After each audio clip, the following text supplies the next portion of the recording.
আসসালামু আলাইকুম। তো আমি আজকে আমার গাছের আম দিয়ে আমি আচার বানাবো। তো সাথেই থাকেন, দেখতে থাকেন।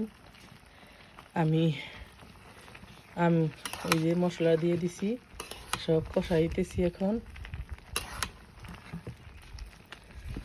সরিষা বাটা দিয়ে দিলাম, পাঁচফোড়ন দিলাম,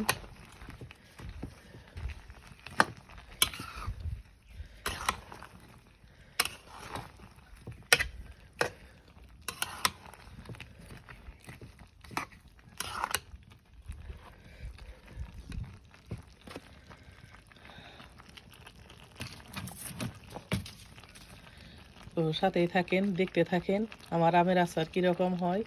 তো ভালো লাগলে কমেন্টে জানাবেন এবং লাইক দিবেন, শেয়ার করবেন। কার কার আমের আচার পছন্দ, আমার মতো করে কে কে আচার বানান জানি না। তো অনেক কষ্ট করে ভিডিও করি, আমি মুরব্বী মানুষ।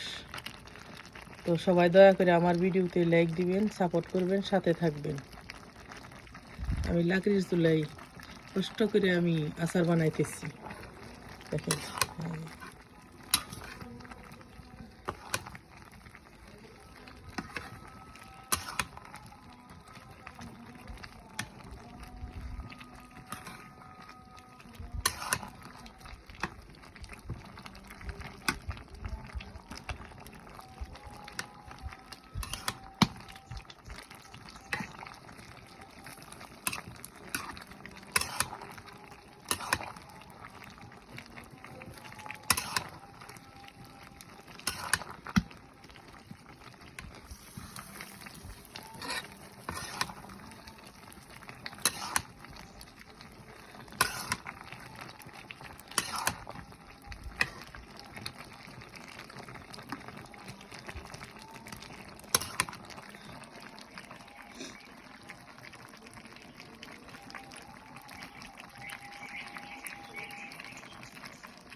এগুলো হলো আমার গাছের আম।